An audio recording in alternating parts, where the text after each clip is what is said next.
Hello guys, we are back with our next lecture. In this lecture, let us go through system architecture, guys. Okay, so in our last lecture, we discussed about different styles, right? Yes. So basically, using those styles, you will be designing your system, how the components or how everything should be placed, right? So that is nothing but system architecture. Okay, so these explain how distributed systems are actually organized by considering where the software components are placed. Okay. So we are having three different types, guys. So the first one is a centralized, decentralized, and hybrid. So if you ask me to say in the simple words, what is this centralized and what is this decentralized and what is this hybrid?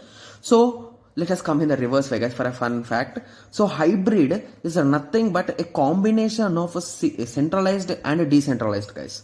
Okay, so now you are clear with the hybrid. Okay, so now we are left with centralized and decentralized. So centralized from the name itself, you can say something is in the center, right? So they are saying centralized, decentralized.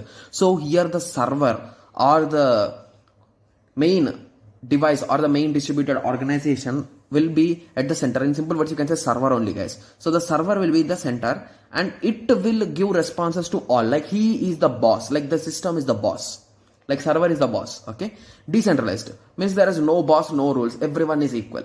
Okay, yes. So that is the differences between the centralized, decentralized, and hybrid. So in this lecture, we'll be discussing about the centralized in detail, guys. We'll be taking one or two examples also. Don't worry. Okay, yes. So centralized. So center there will be a single server. Okay, and we are having a center, a single server, and many clients is nothing but centralized architecture, guys. Okay, so one of the most popular architecture is client server architecture. Okay, so by the name only you can say there are two words that are nothing but a client and server. So your first question will be, who is this client and who is this server? Okay, so the client, this is the first process that issues a request to the second process, that is nothing but server. So basically client is nothing but we are clients, guys. We are the users, right? So users or clients are the same. They will be requesting a server for some resources. It might be data or it might be for some kind of access and everything. And the server will be responding with that particular data. So this is nothing but a client server, guys. So the relationship between them is called as a client server architecture. Okay. Server. This is the second process that receives the request. Carries it out and sends the reply to the client. Okay. It's clear, right? Yes. So if you want to draw a small diagram, so initially the client will be running, the server will also be running, but it will not be doing any kind of work, right? Yes. So the client will be running, and once he requests, he will be moving on to waiting for result, and the request is sent to the server, and now server will be searching, fetching, and it will be doing the process, and once everything is done, it will be replying to the client. Okay, so in simple words, you can say this states are nothing but ideal state, guys. So they are not doing anything. They are not off, but they are not doing anything. So that is nothing but the ideal state. Okay. Yes. So the best examples for this normal centralized architecture is nothing but using application layer. And the example, one more application could be multiple tier applications, guys. Okay. Architecture. Okay. Yes. So one of the most common client server layering has three different layers. So the first one is user interface, process, and data level. Guys, these are the same things which we will be learning in multi-layer architecture also. Guys, I'll be discussing about that in this lecture only. Okay. Yes. Okay, so basically here the user interface will be there. So wherever the user is accessing, so that is nothing but user interface level. Okay, and in between we are having the processing level. So where the processing of queries and the ranking and all those things will be done. So basically whatever you are requesting, the generation, the query generation, all those things will be done here. So this is a small program, you can say, and based on this program, whatever the operations should are performed, those are performed on the database and the results will be tracked back. So in this way it will be working, guys. So this is nothing but the application layering, or in simple words you can say this is the same exact architecture of multi-layered architecture, guys. Okay, so you can just observe the diagram and you can write the steps on your own, guys. So basically the user will be using a keyword or he'll be requesting for something. The query generator will be generating the query and the query is passed to the database and the database will be searching, and once the data is found, it will be sending it back. And if there is any requirement, the processes will be done and the result will be shown to the user. So in that way you can write. Yes. Okay. So now let us go through the multi-layered architecture, guys, or multi-tier architecture, which is popularly called. Okay. Okay. So multi-tier architecture is a client server architecture in which the function, Okay, so it is having three different layers, guys. One is presentation layer, that is nothing but user interface layer. The other is application processing. The other is data management. Okay, so these are the three layers.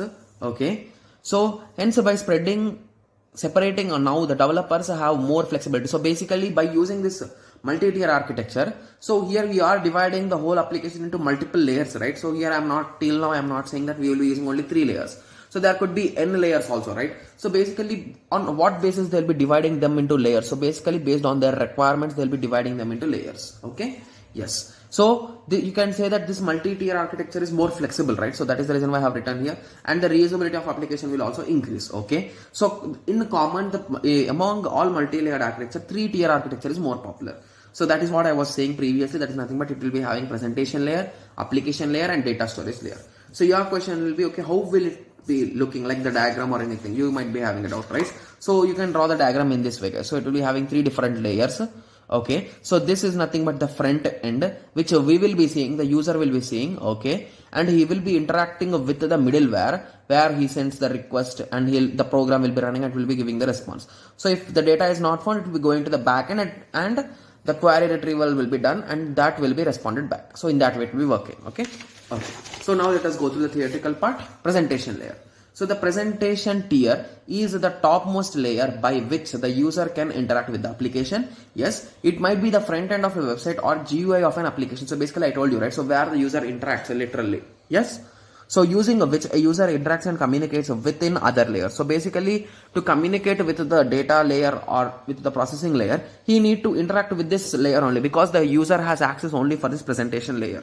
Whatever he wants to do, he need to do here, and these manipulations will be converted into code, and those are in terms of code they are passed to the next layer and next layer. In that way it continues, guys. Okay, so the layer is always user friendly and easy to understand, as this is the only layer where the user can communicate. Okay, yes. Similarly, application tier. So application tier is nothing but you can say it is as business logic, logical tier, or middleware. So basically here there will be some blocks of code which will be running on based on the user's input. So the place where the main application code working functionalities reside, so they are stored here.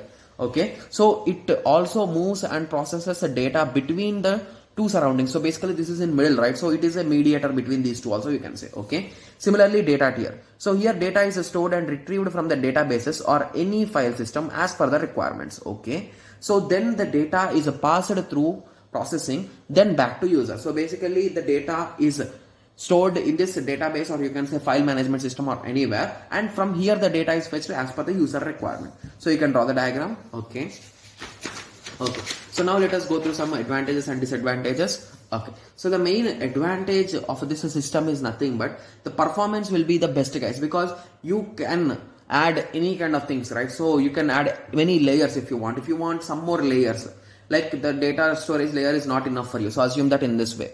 Okay, so this is your front end, the user interface, this is your business logic, and your only database will not be enough. You want even mail server and FTP server, so you can add them as per your requirements. So that is the main advantage here, guys. And similarly, it is far better than thin client approach and every approach when compared with other, and it provides maintainability and flexibility is more. Okay, and the disadvantages is that, so whenever they gave a flexibility that you can add anything, the testing and maintenance will be really tough, guys. Okay, so unsatisfactory testability due to the lack of testing tools. So basically on your own requirement, who is going to design a tool, guys? So there is no unique tool, right, for all architectures. So basically designing for your design, it will be a bit complex and more critical server readability and availability. Okay, yes. So I hope everyone got some basic idea about the centralized architecture. So in the next lecture we will be going through decentralized architecture, guys. Okay, so let us meet in the next lecture. Thank you. Thanks for watching.